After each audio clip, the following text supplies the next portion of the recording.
Guys, magluto tayo ngayon ng adobo sa gata na chicken. At dahil paborito ng mga bata ang patatas at carrots, kaya lalagyan natin siya ng carrots at patatas. Ito po yung ating carrots at patatas. Nakapagbalat na rin niya po pala tayo ng bawang at sibuyas. Ayan. Ayan, nahanapin pa po natin yung ating siling makupa. Ito nga po pala yung ating siling makupa at ito rin po yung ating kakanggata na ilalagay natin sa ating adobo sa gatang manok. Ayan guys, nahiwa na po pala natin ang ating bawang sibuyas, maging ang ating bell pepper.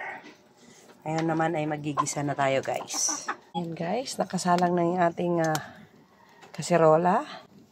Ayan.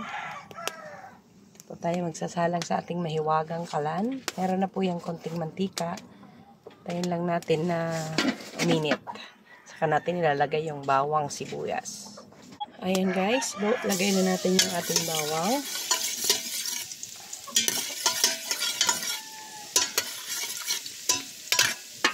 At isunod na rin natin yung ating sibuyas. Ayan.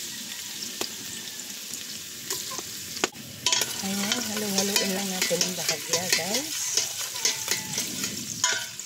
Saka naman natin ngayon ilalagay ang ating karning manok.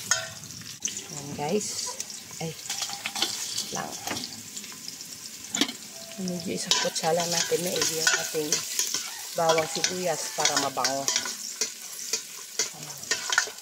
Labasin lang natin yung amoy ng bawang sibuyas. Ayan, ilagay na natin yung ating chicken.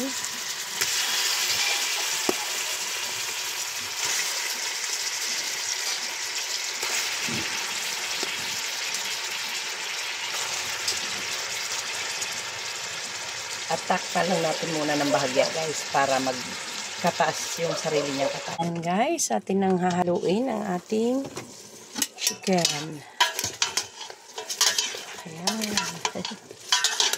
Ayan. O, diba?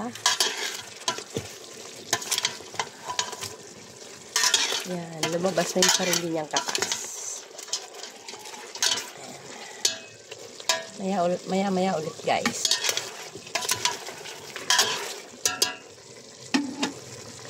Lagyan na natin siya ng paminta. Ayan, nilagyan na natin ng paminta guys. Tapos lalagyan natin ng laurel. Ayan. Diyan na yung paminta at saka laurel. So, haluin lang natin guys.